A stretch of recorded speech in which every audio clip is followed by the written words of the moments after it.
ഈശോ മിശിഹായ്ക്ക് സ്തുതിയായിരിക്കട്ടെ. ഞാൻ മാണിപ്പറമ്പിലച്ചൻ. ആത്മാവിൻ്റെ ഉയർപ്പല്ല, ആളുടെ ഉയർപ്പ്. മരിയൻ ധ്യാനം 171 എപ്പിസോഡ്. കഴിഞ്ഞ ക്ലാസ്സിൽ നാം കണ്ടത് വസ്ത്രം മാറുന്നത് പോലെ ആത്മാവ് ശരീരത്തെ മാറുന്നതല്ല മരണം. ഗ്രീക്ക് തത്വചിന്തയിലും ഗ്രീക്കുകാർ, അതുപോലെ നമ്മുടെ ഹൈന്ദവ സഹോദരങ്ങളൊക്കെ വിശ്വസിക്കുന്നത് ഈ നമ്മൾ വസ്ത്രം മാറുന്നത് പോലെ ആത്മാവ് ശരീരത്തെ മാറുന്നതാണ് മരണമെന്നാണ്. അങ്ങനെയല്ല ക്രൈസ്തവ വിശ്വാസം. വസ്ത്രം മാറുന്നത് പോലെ ദേഹത്തെ മാറുന്നതല്ല മരണം. സോക്രട്ടീസിൻ്റെ മരണവും യേശുക്രിസ്തുവിൻ്റെ മരണവും തമ്മിൽ താരതമ്യം ചെയ്ത് നമ്മളത് കഴിഞ്ഞ ക്ലാസ്സിൽ കണ്ടു. എങ്കിൽ എന്താണ് ക്രൈസ്തവ വിശ്വാസം അനുസരിച്ചുള്ള മരിച്ചവരുടെ ഉയർപ്പ്? മരിച്ചവരുടെ ഉയർപ്പ് എന്നാണ് നമ്മൾ പറയണേ. മരിച്ചവരുടെ ഉയർപ്പ്. അപ്പോൾ എന്താണ് ഈ ക്രൈസ്തവ വിശ്വാസം? അത് മനസ്സിലാക്കണമെങ്കിൽ ആരാണ് മനുഷ്യൻ എന്ന് ആദ്യം തിരിച്ചറിയണം. ആരാണ് മനുഷ്യൻ? ആത്മാവിൽ നിന്ന് വേർതിരിക്കപ്പെട്ടതും ഭിന്നവുമായ ശരീരത്തെ സൂചിപ്പിക്കാനുള്ള ഒരു വാക്ക് ബൈബിളിലില്ല.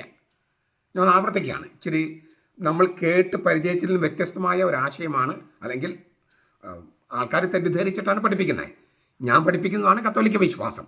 നിങ്ങൾക്ക് കത്തോലിക്ക സഭയുടെ മതബോധനോ ബെനഡിക്ട് മാർപ്പാപ്പയുടെ പുസ്തകങ്ങളൊക്കെ വായിച്ചു നോക്കാം. പക്ഷെ നമ്മൾ കേട്ട് ശീലിച്ചിരിക്കുന്നതും നമ്മുടെ മറ്റ് സഹോദരങ്ങൾ, ഹൈന്ദവ സഹോദരങ്ങളും മറ്റും നമ്മൾ പറഞ്ഞ് പഠിപ്പിച്ചിരിക്കുന്നതൊക്കെ വേറെ തരത്തിലായതുകൊണ്ടാണ് ഞാനത് ആവർത്തിക്കുന്നത്. ഒന്നുകൂടി ആവർത്തിക്കുക.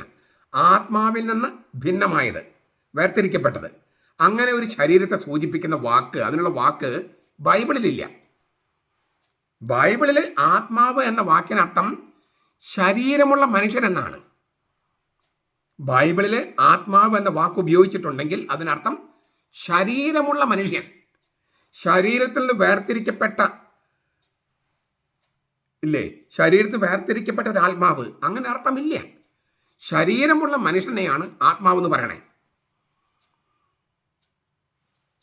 ദൈവം അപ്പോൾ ഒന്നുകൂടി മനസ്സിലാക്കാൻ, ദൈവമാണ് ആത്മാവിനെ സൃഷ്ടിക്കണേ. നമ്മുടെ അപ്പനോ അമ്മയോ അല്ല ആത്മാവിനെ സൃഷ്ടിക്കണേ. അങ്ങനെ ദൈവം സൃഷ്ടിച്ച ആത്മാവിന് നമ്മുടെ മാനുഷിക മാതാപിതാക്കൾ ശരീരം കൊടുക്കുകയാണ്. അങ്ങനെ ശരീരം കൊടുക്കുമ്പോൾ ഈ ആത്മാവ് തന്നെ ആളായി മാറുകയാണ്. ദൈവം സൃഷ്ടിച്ച ആത്മാവിന് നമ്മുടെ അപ്പനും അമ്മയും ശരീരം കൊടുക്കുമ്പോൾ ആ ആത്മാവ് തന്നെ ആളായി മാറുകയാണ്. പിന്നെ ആത്മാവ് ശരീരം എന്നുള്ള ഒരു ഭിന്നതയില്ല. ശരീരമുള്ള മനുഷ്യൻ, അതാണ് ആത്മാവ്. ശരീരമുള്ള മനുഷ്യൻ, അതാണ് ആത്മാവ്. അപ്പൊ ആള് എന്നാണ് അർത്ഥം. ആത്മാവിന് ആള് എന്നാണ് അർത്ഥം. ശരീരമുള്ള മനുഷ്യൻ എന്നാണ് അർത്ഥം. മരിച്ചവരുടെ ഉയർപ്പ് എന്ന് പറയുമ്പോൾ ആത്മാവിന്റെ ഉയർപ്പ് എന്നല്ല ഉദ്ദേശിക്കുന്നത്. അവിഭാജ്യമായ മനുഷ്യൻ എന്ന ഒരൊറ്റ വ്യക്തിയുടെ ഉയർപ്പാണ് ഉദ്ദേശിക്കുന്നത്, രക്ഷയാണ് ഉദ്ദേശിക്കുന്നത്. മരിച്ചവരുടെ ഉയർപ്പ് എന്ന് പറയുമ്പോൾ ആത്മാവ് ശരീരം എന്ന രണ്ട് ഘടകങ്ങളിൽ ഒന്നിൻ്റെ അല്ല, അവിഭാജ്യ മനുഷ്യൻ എന്ന ഒരൊറ്റ വ്യക്തിയുടെ, ഒരൊറ്റ ആളുടെ ഉയർപ്പാണ്, രക്ഷയാണ് ഉദ്ദേശിക്കുന്നത്. അല്ലാതെ മനുഷ്യനിലെ പാതിയുടെ, അതായത് അതും താരതമ്യേന അപ്രസക്ത പാതിയായ ആത്മാവിൻ്റെ രക്ഷയെക്കുറിച്ചല്ല, രക്ഷപ്പെടലിനെ കുറിച്ചല്ല മരിച്ചവരുടെ ഉയർപ്പ് എന്ന് പറയുമ്പോൾ ക്രിസ്ത്യാനികൾ വിശ്വസിക്കുന്നത്. നിങ്ങൾക്ക് ബെനഡിക്ട് മാർപ്പാപ്പയുടെ ക്രിസ്തുധർമ്മ പ്രവേശിക എന്ന പുസ്തകത്തിൽ 443 പേജൊക്കെ വായിച്ചു നോക്കാം. അവിടെ മാർപ്പാപ്പ കൃത്യമായിട്ടത് പഠിപ്പിക്കുന്നുണ്ട്. അതാണ് സഭയുടെ ഔദ്യോഗിക പ്രബോധനം. അതുകൊണ്ടാണ് ഞാൻ പറഞ്ഞത്, ഈ പറയുന്നത് വ്യത്യസ്തമായി നിങ്ങൾ കേൾക്കുന്നുണ്ടെങ്കിൽ അത് ക്രൈസ്തവ വിശ്വാസമല്ല. ഈ ഗ്രീക്ക് തത്വചിന്തയാണ് ക്രൈസ്തവ വിശ്വാസം എന്ന് തെറ്റിദ്ധരിച്ചിട്ടാണ് പ്രൊട്ടസ്റ്റന്റുകാരെ കത്തോലിക്ക സഭയിൽ നിന്ന് വിട്ടുപോയത്, തെറ്റിദ്ധരിച്ചിട്ട്. അപ്പൊ ഈ ആത്മാവ് ശരീരം എന്നൊക്കെ ബൈബിള് പറയുമ്പോൾ എന്താണെന്ന് മനസ്സിലാക്കാൻ നമുക്കൊരു വചനം നോക്കാം. 1 തെസ്സലോനിക്കയിലെ സഭയ്ക്ക് എഴുതിയ 1-ാമത്തെ ലേഖനം 5-ാമത്തെ അധ്യായം 23-ാം വാക്യം. സമാധാനത്തിന്റെ ദൈവം തന്നെ നിങ്ങളെ മുഴുവൻ വിശുദ്ധീകരിക്കട്ടെ. നമ്മുടെ കർത്താവായ യേശുക്രിസ്തുവിന്റെ ആഗമനത്തിൽ നിങ്ങളുടെ ആത്മാവും പ്രാണനും ദേഹവും മുഴുവൻ അവികലവും കുറ്റമറ്റവുമായി സംരക്ഷിക്കപ്പെടാൻ ഇടയാകട്ടെ. ആത്മാവും പ്രാണനും ദേഹവും. അതിനെയാണ് ഞാൻ ഈ ആത്മാവ് പ്രാണൻ ദേഹം എന്നുള്ളത് തന്നെയാണ് ദേഹം ദേഹി ആത്മാവ് എന്ന് ഞാൻ പറയണേ. Body, soul and spirit. ആത്മാവ്, സ്പിരിറ്റ്, പ്രാണൻ, സോള്, ദേഹം, ബോഡി. 3 കാര്യങ്ങളെക്കുറിച്ചാണ് പൗലോസ് പറയണേ. നമ്മൾ ആത്മാവ് ശരീരം ആത്മാവ് ശരീരം എന്നാണ് പലപ്പോഴും കേൾക്കണേ. അങ്ങനെയല്ല, 3 കാര്യങ്ങളാണ്. ദേഹം, ദേഹി, ആത്മാവ്, അല്ലെങ്കിൽ ആത്മാവ്, പ്രാണൻ, ദേഹം. 3 കാര്യങ്ങളെക്കുറിച്ചാണ് പൗലോസ് പറയണേ. മനുഷ്യൻ എന്ന് പറയുന്നത് ഈ 3 കാര്യങ്ങളുണ്ട്. അപ്പോൾ നമ്മുടെ സോള് എന്ന് പറയും, സോള്, പ്രാണൻ, ആത്മാവെന്ന് നമ്മൾ പറയുമ്പോൾ ഞാൻ ദേഹി എന്ന വാക്ക് നമുക്ക് ഉപയോഗിക്കാം. അതിന് സോൾ അതിന് ദേഹി എന്ന് ഉപയോഗിക്കാം. ആത്മാവെന്ന് പറഞ്ഞാൽ സ്പിരിറ്റ് ആണ്. അപ്പോൾ നമ്മുടെ ദേഹം, ദേഹി, സോള്, ഈ ദേഹിയുടെ ഹൃദയത്തിലെ ആലേഖനം ചെയ്തിരിക്കുന്നതാണ് ആത്മാവിൻ്റെ 7 ദാനങ്ങൾ. നമ്മൾ പരിശുദ്ധാത്മാവിൻ്റെ 7 ദാനങ്ങൾ പഠിച്ചിട്ടില്ലേ? അതെവിടെന്നാണ് വരുന്നത്? യെശയ്യായുടെ പുസ്തകം 11-ാം അധ്യായം 1-2 വാക്യങ്ങൾ. നിങ്ങളുടെ കയ്യിലുള്ള POS ബൈബിൾ എടുത്ത് നോക്കിയിട്ട് അവിടെ 7 ദാനങ്ങൾ നോക്കിയാൽ 7 ഉണ്ടാവില്ല, 6 ഉണ്ടാവൂ. കാരണം അത് ഹീബ്രു ബൈബിൾ എന്നുള്ള തർജ്ജമയാണ്. അതാണ് മൗലികം. അപ്പോൾ ഞാൻ ആ ഹീബ്രു ബൈബിൾ തർജ്ജമ ഞാനൊന്ന് വായിക്കാം. ഇസ്സായിയുടെ കുറ്റിയിൽ നിന്ന് ഒരു മുള കിളിർത്ത് വരും. അവൻ്റെ വേരുകളിൽ നിന്നുള്ള ഒരു ശാഖ ഫലം കായ്ക്കും. അവൻ്റെ മേൽ യാഹ്വയുടെ ആത്മാവ് ആവസിക്കും. ജ്ഞാനത്തിൻ്റെയും വിവേകത്തിൻ്റെയും ആത്മാവ്, ആലോചനയുടെയും ശക്തിയുടെയും ആത്മാവ്, അറിവിൻ്റെയും കർത്തൃഭയത്തിൻ്റെയും ആത്മാവ്. 6 ജ്ഞാനം, വിവേകം, ആലോചന, ശക്തി, അറിവ്, കർത്തൃഭയം. 6 പിന്നെ 7 കിട്ടിയത് എവിടെന്ന്? ഇത് ഞാൻ പറഞ്ഞല്ലോ, ഹീബ്രു ബൈബിളിൽ 6 ഈ ഹീബ്രു ബൈബിള് BC 250 ക്രിസ്തുവിന് മുമ്പ് 250 മുതലുള്ള കാലയളവിൽ ഗ്രീക്കിലേക്ക് തർജ്ജമ ചെയ്തു. അതിനെയാണ് സെപ്തുജിന്ത് എന്ന് പറയണേ. അതിൽ 7 ഉണ്ട്. 7ാമത്തേത് ഏതാണ്? ഇതിലില്ലാത്തത് ഏതാ? നമ്മളിപ്പം ആത്മാവിൻ്റെ 7 ദാനങ്ങൾ നമുക്ക് പെട്ടെന്ന് നമ്മുടെ മനസ്സിലേക്ക് വരുന്നത് ഏതൊക്കെയാണ്? ബോധം, ബുദ്ധി, അറിവ്, ആലോചന, അല്ലെങ്കിൽ വിവേകമാണ്. പിന്നെ ആത്മശക്തി അല്ലെങ്കിൽ ധൈര്യം, പിന്നെ കർത്തൃഭയം. ഇതിനിടയ്ക്ക് വിട്ടുപോയത് 6നും 7നും ഇടയ്ക്ക്, അല്ല 5നും 6നും 6 കഴിഞ്ഞിട്ടൊന്ന് വിട്ടുപോയിട്ടുണ്ട്. ഏതാണ് നമ്മൾ പഠിച്ചതിൽ നിന്ന്? ഭക്തി, മതം, ദൈവചിന്ത, ഈശ്വരചിന്ത. എയൂസേബിയസ് എന്നാണ് വാക്ക്. ദൈവചിന്ത, ഈശ്വരചിന്ത, അത് നമ്മുടെ ദേഹിയിൽ ആലേഖനം ചെയ്തിരിക്കുകയാണ്. അപ്പോൾ ദേഹിയുടെ ഹൃദയമാണ് ആത്മാവെന്ന് പറയാം. ആത്മാവെന്ന് പറഞ്ഞാൽ സ്പിരിറ്റ്. അപ്പോൾ ഞാൻ ഒന്നുകൂടി പറയാം. നമ്മൾ കേട്ടിരിക്കുന്ന ആത്മാവെന്ന് പറയുമ്പോൾ നമ്മൾ സോളിനും സ്പിരിറ്റിനും നമ്മൾ ആത്മാവെന്ന് ഉപയോഗിക്കണേ. അത് മറിച്ച് അത് വേർതിരിച്ചറിയാൻ വേണ്ടിയാണ് ഞാൻ ദേഹം, ബോഡി, ദേഹി, സോള്, അല്ലെങ്കിൽ പ്രാണൻ, പിന്നെ സ്പിരിറ്റ്, ആത്മാവ്. ദേഹം, ദേഹി, ആത്മാവ്, ബോഡി, സോൾ ആൻഡ് സ്പിരിറ്റ്. ഈ സോള് ദൈവം സൃഷ്ടിക്കുന്നതാണ്. ആ ദൈവം സൃഷ്ടിക്കുന്ന സോളില്, ദേഹിയില് അതിൻ്റെ ആന്തര ക്വാളിറ്റിയായി, ഫാക്കൽറ്റിയായി ഈ പരിശുദ്ധാത്മാവിൻ്റെ 7 ദാനങ്ങൾ വെച്ചിരിക്കുക. അതിനെ ആത്മാവിൻ്റെ 7 ദാനങ്ങൾ എന്ന് പറയണേ. നമ്മുടെ ദേഹിയിൽ ആത്മാവിൻ്റെ 7 ദാനങ്ങൾ വെച്ചിട്ടുണ്ട്. ബോധം, ബുദ്ധി, അറിവ്, വിവേകം, ധൈര്യം അല്ലെങ്കിൽ ആത്മശക്തി, ഭക്തി അല്ലെങ്കിൽ മതം, ദൈവചിന്ത, പിന്നെ ഗോഡ്ലിനെസ് എന്നൊക്കെ പറയാം, ഈശ്വരചിന്ത, പിന്നെ കർത്തൃഭയം. ഈ 7 ദാനങ്ങൾ, ആത്മാവിൻ്റെ 7 ദാനങ്ങൾ നമ്മൾ ജനിക്കുമ്പോൾ തന്നെ നമ്മുടെ ദേഹിയിൽ ആലേഖനം ചെയ്തിരിക്കുന്നു. ഇതാണ് പൗലോസ് പറയുന്നത് ദേഹം, ദേഹി, ആത്മാവ്. ഇങ്ങനെ 3 കാര്യങ്ങളുണ്ട്. പൗലോസ് ഉപയോഗിക്കുന്ന വാക്ക് ആത്മാവ്, പ്രാണൻ, ദേഹം, ബോഡി, സോൾ ആൻഡ് സ്പിരിറ്റ് എന്നാണ്. നമ്മൾ തർജ്ജമ ചെയ്യുന്നതാണ് ഇങ്ങനെ. അപ്പോൾ സ്വാഭാവികമായിട്ട് നമുക്കൊരു ചോദ്യം വരാം. അയ്യോ അച്ചോ, ഇത് മിശിഹായെ കുറിച്ചല്ലേ പറയുന്നത്? ഇല്ലേ? ഇസ്സായുടെ കുറ്റിയിൽ നിന്ന്. ഇസ്സായി എന്ന് പറയുന്നത് ജസ്സെ, ദാവീദ് രാജാന്റെ അപ്പനാണ്. ഇസ്സായുടെ കുറ്റി എന്ന് പറഞ്ഞാൽ ദാവീദ് രാജാവ്. അവിടുത്തെ ഒരു മുള കിളിർത്ത് വരും. അവന്റെ വേരുകൾ എന്നൊരു ശാഖ, ആ ശാഖ എന്ന് പറഞ്ഞ മിശിഹായാണ്. അപ്പം മിശിഹായിലുള്ള 7 ദാനങ്ങളെക്കുറിച്ചല്ലേ, പരിശുദ്ധാത്മാവിന്റെ 7 ദാനങ്ങളെക്കുറിച്ചല്ലേ പറയുന്നത്? തീർച്ചയായിട്ടും അതെ. പക്ഷെ അത് മിശിഹായിൽ മാത്രമുള്ളതല്ല. ഈ 7 ദാനങ്ങൾ, ആത്മാവിന്റെ 7 ദാനങ്ങൾ, അതിൻ്റെ എല്ലാം തികഞ്ഞ അവസ്ഥയിൽ, പൂർണ്ണമായ അവസ്ഥയിൽ മിശിഹായിൽ മാത്രമേ ഉള്ളൂ. നമ്മൾ മിശിഹായിലേക്ക് ഉൾച്ചേർക്കപ്പെട്ടാലേ ആ 7 ദാനങ്ങൾ എങ്ങനെ ഉപയോഗിക്കണമെന്ന് അറിയാൻ പറ്റൂ.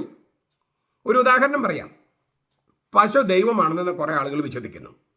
എന്താ കാര്യം? നമ്മളിതൊക്കെ യൂറോപ്പിലോ മറ്റേതെങ്കിലും രാജ്യത്ത് പോയി കഴിഞ്ഞാൽ ഇന്ത്യക്കാരെ കളിയാക്കുന്ന ഏറ്റവും പ്രധാന സംഗതിയാണ് ഹോളി കൗ, വിശുദ്ധ പശു. ശരിക്കും ബുദ്ധിയുള്ള ഒരാളും വിശ്വസിക്കില്ല പശു ദൈവമാണെന്ന്, അല്ലേ?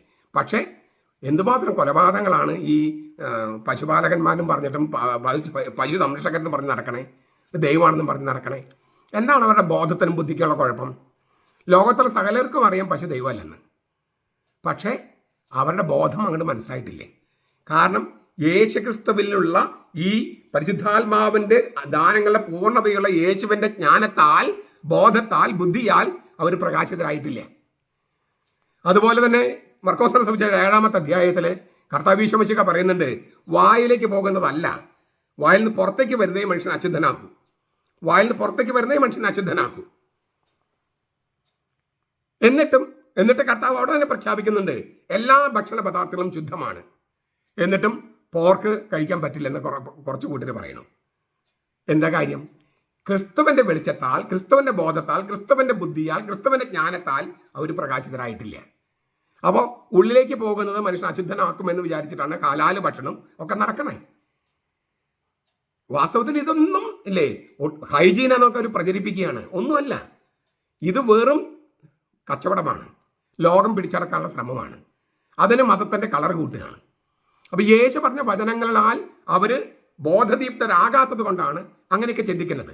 അപ്പോൾ ശരിക്കും ബോധം ബുദ്ധിയൊക്കെ ഉപയോഗിക്കണമെങ്കിൽ നമ്മൾ യേശുവിലേക്ക് ഉച്ചാർക്കപ്പെടണം. അതിന് മറ്റു കാരണങ്ങളുണ്ട്. മരിച്ചവരിൽ ഉയർപ്പിക്കപ്പെട്ട ഒരേ ഒരാളേ ഉള്ളൂ. രാമനോ ബുദ്ധനോ കൃഷ്ണനോ മുഹമ്മദോ മരിച്ചവരിൽ ഉയർപ്പിക്കപ്പെട്ടിട്ടില്ല. അതുകൊണ്ട് തന്നെ അവർക്കൊന്നും തന്നെ മരണാനന്തര ജീവൻ തരാനും കഴിയില്ല. മരിച്ചവരിൽ നിന്ന് ഉയർപ്പിക്കപ്പെടാത്ത അവർക്ക് എങ്ങനെയാണ് മരണാനന്തര ജീവൻ തരാൻ കഴിയുക? അത് തരാൻ കഴിയുന്ന ഏക വ്യക്തി യേശുവാണ്. അതുകൊണ്ട് യേശുവിലേക്ക്, ഈശോയിലേക്ക് ഉൾച്ചേർക്കപ്പെടണം. അപ്പോഴാണ് 7 ദാനങ്ങൾ അതിൻ്റെ കൃത്യമായ തോതിൽ, കൃത്യമായ രീതിയിൽ നമുക്ക് ഉപയോഗിക്കാൻ പറ്റൂ. അപ്പം മിശിഹായിലാണ് ഈ ആത്മാവിൻ്റെ 7 ദാനങ്ങൾ പൂർണ്ണതയിലുള്ളത്. പക്ഷേ നമ്മൾ ജനിക്കുമ്പോൾ ദൈവം നമ്മൾ സൃഷ്ടിച്ച ആത്മാവില്, അതായത് ദേഹിയില് ഈ ആത്മാവിൻ്റെ 7 ദാനങ്ങളുണ്ട്. ദൈവം നമ്മുടെ ദേഹിയെ സൃഷ്ടിക്കുന്നു. എന്നിട്ട് മാതാപിതാക്കളോട് ആവശ്യപ്പെടുന്നു അതിന് ശരീരം കൊടുക്കാൻ, ദേഹം കൊടുക്കാൻ. ആ ദൈവം സൃഷ്ടിക്കുന്ന ദേഹിക്ക്, സോളിന് ഈ ആത്മാവിൻ്റെ 7 ദാനങ്ങളുണ്ട്. ഇതുകൊണ്ടാണ് ബോധം, ബുദ്ധി, അറിവൊക്കെ ചെറിയ തോതിൽ എല്ലാവർക്കും ഉള്ളത്. പക്ഷെ ഞാൻ പറഞ്ഞു കഴിഞ്ഞു, ശരിയായ രീതിയിൽ ഉപയോഗിക്കണമെങ്കിൽ മിശിഹായിലേക്ക് ഉൾച്ചേർക്കപ്പെടണം. അല്ലെങ്കിൽ ഈ പശു ദൈവമാണെന്ന് വിചാരിക്കുകയും ആന ദൈവമാണെന്ന് വിചാരിക്കുകയൊക്കെ ചെയ്യുന്ന ആ മണ്ടത്തരങ്ങളിൽ നമ്മൾ കുടുങ്ങിക്കിടക്കും. അല്ലെങ്കിൽ പോർക്കിറച്ചി തിന്നാൽ നരകത്തിൽ പോകുമെന്നുള്ള ഒരു ചിന്തയിൽ കിടക്കും. അല്ലെങ്കിൽ ഈ പണ്ട് കാലത്തുണ്ടായിരുന്ന ഉടമ്പടിയുടെ അടയാളം മാറ്റിക്കളഞ്ഞതാണ് പരിച്ഛേദനം. അത് ആരോഗ്യത്തിന് വേണ്ടി ചെയ്യാം, പക്ഷേ അതാണ് ഇപ്പോഴും ഉടമ്പടിയുടെ അടയാളം എന്ന് വിചാരിക്കുന്നത് മണ്ടത്തരമായിരിക്കും. അതല്ല ഉടമ്പടിയുടെ അടയാളം. പുതിയ ഉടമ്പടിയുടെ അടയാളം ക്രിസ്തുവിലേക്ക് ഉൾച്ചേർക്കപ്പെടലെന്ന വിശ്വാസമാണ്. വിശ്വാസമില്ലാതെ ഈ ലിംഗത്തിൻ്റെ അറ്റം ഛേദിച്ച് കളഞ്ഞാൽ അതൊന്നും ഉടമ്പടിയുടെ അടയാളമാകില്ല. അതൊരു മ്യൂട്ടിലേഷൻ പോലെ, ഒരു ഒരു ഒരു സർക്കംസേഷൻ, അത്രയേ ഉള്ളൂ. ശുന്നത്ത് കഴിക്കുകയോ പരിച്ഛേദനം അതൊക്കെ അത്രയേ ഉള്ളൂ. പരിച്ഛേദനം വേണ്ടെന്ന് വെച്ചാൽ സഭയാണ്. സഭയ്ക്ക് അതിനുള്ള അധികാരം കൊടുത്തിട്ടുണ്ട്. യേശുക്രിസ്തു അല്ല പരിച്ഛേദനം വേണ്ടെന്ന് വെച്ചത്, യെറൂസലേം സൂനകദോസാണ്. ഇത് അപ്പസ്തലന്മാരുടെ നടപടി, സ്ലീഹന്മാരുടെ നടപടി 15-ാമത്തെ അധ്യായത്തിൽ അത് പൗലോസ് ആവശ്യപ്പെട്ടത് നമുക്കതിൻ്റെ ആവശ്യമില്ല. കാരണം നമ്മൾ യഹൂദമതമല്ല, ഇത് ക്രിസ്തുവിലുള്ള വിശ്വാസമാണ് നമ്മുടെ ഉടമ്പടിയുടെ അടയാളം. ആ വിശ്വാസമുണ്ടെങ്കിൽ ആ വിശ്വാസം നമ്മുടെ ഉള്ളിൽ ഒരു മായാത്ത മുദ്ര പതിക്കും, പരിശുദ്ധാത്മാവിൻ്റെ മുദ്ര. അത് ശരീരത്തിൽ മാത്രമല്ല, ഈ തൊലിപ്പുറത്തുള്ള സംഗതി അല്ല. അതാണ്, ഇതൊക്കെയാണ് ഇത് ആഴമേറിയ, അതായത് ആളത്വം എന്ന് പറയുന്നതിൽ ശരീരത്തിൽ മാത്രമല്ല, ആളത്വം എന്ന് പറയുന്ന നമ്മുടെ ശരീരവും ദേഹവും ദേഹിയും ആത്മാവും ചേർന്ന ഒരൊറ്റ ആളാണ്. ആ ആളത്വത്തിലാണ് മാർക്ക്, അല്ലാണ്ട് ശരീരത്തിന് മാത്രമല്ല. ഇതൊക്കെ ഇല്ലേ, ഇതൊക്കെയാണ് ഈ ക്രൈസ്തവ വിശ്വാസത്തിന്റെ ആഴം. പക്ഷെ ഇതൊക്കെ മനസ്സിലാക്കണമെങ്കിൽ മനുഷ്യൻ ആരാണെന്നുള്ള ആ ചോദ്യത്തിനുള്ള ഉത്തരം നമ്മൾ കണ്ടെത്തണം. ആ കണ്ടെത്തലാണ് ഞാൻ പറഞ്ഞത് ദേഹം, ദേഹി, ആത്മാവ്. ദേഹി എന്ന് പറയുന്ന സോള്, ആ സോളിലുള്ളതാണ്, സോളിന്റെ ഹൃദയമാണ് ഈ പറഞ്ഞ സ്പിരിറ്റ് എന്ന് പറഞ്ഞ ആത്മാവ്. അതിൻ്റെ 7 ദാനങ്ങൾ. പക്ഷെ അത് ഞാൻ പറഞ്ഞല്ലോ, ക്രിസ്തുവിലേക്ക് ഉൾച്ചേർക്കപ്പെടുന്നില്ലെങ്കിൽ ശരിയായ തരത്തിൽ ബോധമോ ബുദ്ധിയോ അറിവോ ഒന്നും ഉപയോഗിക്കാൻ കഴിയില്ല.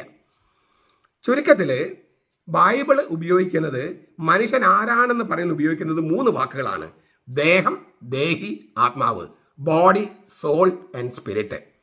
ഈ മൂന്നും വ്യത്യസ്തമായിട്ടല്ല, ഒരൊറ്റ യൂണിറ്റ് ആയിട്ടാണ്, ഒരൊറ്റ ആളായിട്ടാണ് ബൈബിൾ കാണുന്നത്. അപ്പോൾ ശരീരത്തിന്റെ ഉയർപ്പ് എന്ന് ബൈബിൾ ഉപയോഗിച്ചാൽ ആളുടെ ഉയർപ്പ് എന്നാണ് അർത്ഥം. ശരീരത്തിന്റെ ഉയർപ്പ് എന്ന് പറഞ്ഞാൽ ആളുടെ ഉയർപ്പ്. ആത്മാവിന് വേണ്ടി പ്രാർത്ഥിക്കുക എന്ന് പറഞ്ഞാൽ ആൾക്ക് വേണ്ടി പ്രാർത്ഥിക്കുക, അല്ലാതെ ശരീരത്തിൽ നിന്ന് വേറിട്ട ആത്മാവിന് വേണ്ടിയല്ല. അങ്ങനെ ബൈബിൾ സങ്കല്പമില്ല. ശരീരത്തിന്റെ ഉയർപ്പ് എന്ന് പറഞ്ഞാൽ, ശരീരം എന്ന് പറഞ്ഞാൽ നമ്മുടെ ഈ അസ്ഥിയിൽ തൂങ്ങിക്കിടക്കുന്ന മാംസമല്ല ശരീരം. ആണോ? അസ്ഥിയിൽ തൂങ്ങിക്കിടക്കുന്ന മാംസമാണോ ശരീരം കൊണ്ട് പറയണേ? അല്ല, ആളെയാണ്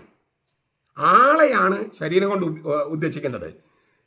വിശ്വാസ പ്രമാണത്തിൽ നാം ചൊല്ലുന്നു, ശരീരത്തിന്റെ ഉയർപ്പിൽ ഞാൻ വിശ്വസിക്കുന്നു എന്ന് വെച്ചാൽ ആളുടെ ഉയർപ്പിൽ ദേഹം, ദേഹി, ആത്മാവുള്ള ആളുടെ ഉയർപ്പിൽ ഞാൻ വിശ്വസിക്കുന്നെന്നാണ്. അച്ഛൻ പള്ളിയിൽ പറയാണ്, ഈ ആത്മാവിന് വേണ്ടി പ്രാർത്ഥിക്കണമേ എന്ന് വെച്ചാൽ ഈ ആത്മാവിന് നിത്യശാന്തി കിട്ടാൻ പ്രാർത്ഥിക്കണം എന്ന് പറഞ്ഞാൽ, ഹിന്ദുക്കളോ ഗ്രീക്കുകാരോ ചിന്തിക്കുന്നത് പോലെ ശരീരത്തിൽ നിന്ന് വേറിട്ട ഒരു ആത്മാവല്ല, ഈ ആൾക്ക് വേണ്ടി പ്രാർത്ഥിക്കണമേ എന്നാണ്. ആത്മാവെന്ന വാക്ക് ബൈബിൾ ഉപയോഗിക്കുന്നത് ആളെയാണ്, ശരീരത്തിൽ നിന്ന് വേറിട്ട ആത്മാവിനെ അല്ല. അത് ഗ്രീക്കുകാരങ്ങനെയാണ്, ഹിന്ദുക്കൾ അങ്ങനെയാണ്. അത് തന്നെയാണ് നമ്മുടെ വിശ്വാസം എന്ന് തെറ്റിദ്ധരിച്ചിട്ടാണ് പ്രൊട്ടസ്റ്റന്റുകാരെ കത്തോലിക്ക സഭയിൽ നിന്ന് പോയത്. അപ്പോൾ പ്രൊട്ടസ്റ്റന്റുകാരുടെ വിശ്വാസവും ഗ്രീക്കുകാരുടെ വിശ്വാസം പോലെയാണെന്ന് വിചാരിക്കുക. അതായത് ക്രൈസ്തവ വിശ്വാസം അതാണെന്ന് വിചാരിക്കും, തെറ്റിദ്ധരിക്കുന്നു. അങ്ങനെയാണ് ഒരു മാറിപ്പോയത്. അതിനാൽ ഞാൻ ഈ എന്താണ് മരണാനന്തര ജീവിതം, മരിച്ചവരുടെ ഉയർപ്പ് എന്ന് വ്യക്തമാക്കാൻ വേണ്ടിയിട്ടാണ് ഞാൻ ആരാണ് മനുഷ്യൻ പറഞ്ഞത്. ഇതിന്റെ വെളിച്ചത്തിൽ ബെനഡിക്ട് 16 മാർപ്പാപ്പ പറയുന്ന ഒരു വാക്ക് ഞാൻ കോട്ട് ചെയ്യട്ടെ. മനുഷ്യൻ അവിഭാജ്യനാണ്, വിഭജിക്കാൻ പറ്റില്ല. അവന് ശരീരം, ആത്മാവ് എന്നിങ്ങനെ തിരിക്കാൻ കഴിയില്ല. നാം നമ്മുടെ ശാരീരികത, കോർപ്പറാലിറ്റി ജീവിക്കുകയും മനുഷ്യന്റെ ഏക ഉണ്മയെ സാക്ഷാത്കരിക്കാൻ, ഏക ഉണ്മ, ഏക ബീയിങ്, ഏക സ്വത്വം, അതിന് സാക്ഷാത്കരിക്കാൻ ഒഴിച്ചുകൂടാനാകാത്തതായി ശരീരത്തെ അനുഭവിച്ചറിയുകയും ചെയ്യുന്നു. ശാരീരികതയെ, ശരീരത്തിൽ നിന്ന് വേർതിരിക്കപ്പെട്ട ആത്മാവിനല്ല നിത്യജീവനുള്ളത്. മനുഷ്യന് അവന്റെ സാകല്യാവസ്ഥയിലാണ്. സാകല്യം, സകലതും എല്ലാം ഒന്നായിരിക്കുന്ന, അതായത് ദേഹം, ദേഹി, ആത്മാവ് എന്ന സാകല്യ അവസ്ഥയിലാണ് അവന് അമരത്വമുള്ളത്, നിത്യത്വമുള്ളത്. ഇതാണ് ക്രൈസ്തവ വിശ്വാസം. ഞാൻ ഒന്നുകൂടി പറയട്ടത്, മനുഷ്യൻ അവിഭാജ്യനാണ്. മനുഷ്യനെ ശരീരം, ആത്മാവ് എന്നൊന്നും തിരിക്കാൻ കഴിയില്ല. നാം നമ്മുടെ ശാരീരികത, കോർപ്പറാലിറ്റി, ശാരീരികത ജീവിക്കുകയും മനുഷ്യന്റെ ഏക ഉണ്മയെ, മനുഷ്യൻ എന്ന ആളെ സാക്ഷാത്കരിക്കാൻ ഒഴിച്ചുകൂടാനാകാത്തതാണ് ഈ ശരീരമെന്ന് അനുഭവിച്ചറിയുന്നു. ശരീരമില്ലാതെ നമുക്ക് അനുഭവിച്ചറിയാൻ കഴിയോ? ഇല്ല. ശരീരത്തിൽ നിന്ന് വേർതിരിക്കപ്പെട്ട ആത്മാവിനല്ല നിത്യജീവനുള്ളത്. മനുഷ്യൻ ദേഹം, ദേഹി, ആത്മാവെന്ന മനുഷ്യന് അവന്റെ സാകല്യാവസ്ഥയിലാണ്, ആളത്വത്തിലാണ് അമരത്വമുള്ളത്, നിത്യത്വമുള്ളത്. എന്ന് വെച്ചാൽ ഞാൻ ആവർത്തിക്കുക, ഈ ആത്മാവിന് കൂട്ടായിരിക്കണമെന്ന് ക്രിസ്ത്യാനി പറയുമ്പോൾ ഈ ആൾക്ക് കൂട്ടായിരിക്കണമേ എന്നാണ് അർത്ഥം. ആള്. ഞാൻ ശരീരത്തിന്റെ ഉയർപ്പിൽ വിശ്വസിക്കുന്നു പറയുമ്പോൾ ആളുടെ ഉയർപ്പിൽ വിശ്വസിക്കുന്നു എന്നാണ്. അല്ലാതെ ആത്മാവിൽ നിന്ന് വ്യത്യസ്തമായ ശരീരത്തിന്റെ ഉയർപ്പിലല്ല, ശരീരത്തിൽ നിന്ന് വ്യത്യസ്തമായ ആത്മാവിന്റെ ഉയർപ്പിലല്ല, ദേഹം, ദേഹി, ആത്മാവ് എന്ന ഒരൊറ്റ ഉണ്മയായിരിക്കുന്ന ആ ആളുടെ ഉയർപ്പിലാണ് നാം വിശ്വസിക്കുന്നത്. ഇത് വളരെ പ്രധാനപ്പെട്ട ഒരു പ്രധാനപ്പെട്ട സംഗതിയാണ്. ക്രൈസ്തവ വിശ്വാസം മറ്റുള്ള വിശ്വാസങ്ങളിൽ വ്യത്യസ്തമാണ്. മറ്റുള്ള വിശ്വാസങ്ങളിൽ വ്യത്യസ്തമാണ്. ഈ തനതായ വിശ്വാസം നമുക്ക് അറിയാത്തത് കൊണ്ടാണ് അവരും നമ്മൾ ഒന്നാണ്, എല്ലാ മതങ്ങളും ഒന്നാണെന്നൊക്കെ പറയുന്നത്. എനിക്ക് എല്ലാ മതങ്ങളും ഒന്നാണെന്ന് പറയുന്നവരോട് ഒറ്റ ചോദ്യം, ആരെങ്കിലും ക്രിസ്തുവല്ലാതെ മറ്റാരെങ്കിലും മരിച്ചവരിൽ നിന്ന് ഉയർപ്പിക്കപ്പെട്ടിട്ടുണ്ടോ? അപ്പൊ അവരും നമ്മളും ഒരേ മതമാണ്. മരിച്ചവരിൽ നിന്ന് ഉയർപ്പിക്കപ്പെടാത്ത ആളുകൾക്ക് നമുക്ക് മരിച്ചു കഴിയുമ്പോൾ ഉയർപ്പ് നൽകാൻ കഴിയുമോ? അവര് തന്നെ ഉയർത്തിട്ടില്ല, പിന്നെ നമുക്ക് ഉയർപ്പ് നൽകാൻ കഴിയുമോ? മരിച്ചവരിൽ നിന്ന് ഉയർപ്പിക്കപ്പെട്ടത് യേശുക്രിസ്തു മാത്രമല്ലേ? അപ്പൊ അവനോട് ബന്ധപ്പെട്ടിരുന്നാൽ മാത്രമല്ലേ നമ്മൾ മരണത്തിന് ശേഷം നമുക്ക് ജീവൻ കിട്ടുള്ളൂ, നിത്യജീവൻ, അമരത്വം. അപ്പൊ അതിലേക്ക് നമുക്ക് അടുത്ത ക്ലാസ്സിൽ കുറച്ചും കൂടി വിശദമായിട്ട് കാണാം. ഇത് നിങ്ങൾ പല പ്രാവശ്യം കേട്ട് നമ്മളെ മനസ്സിൽ ഇങ്ങനെ രൂഢമൂലമായി കിടക്കുന്ന ഹൈന്ദവ വിശ്വാസം, ഗ്രീക്ക് തത്വചിന്തയൊക്കെ ഉണ്ട്. അത് മാറ്റി എന്താണ് ക്രൈസ്തവ വിശ്വാസം എന്ന് തിരിച്ചറിയണം.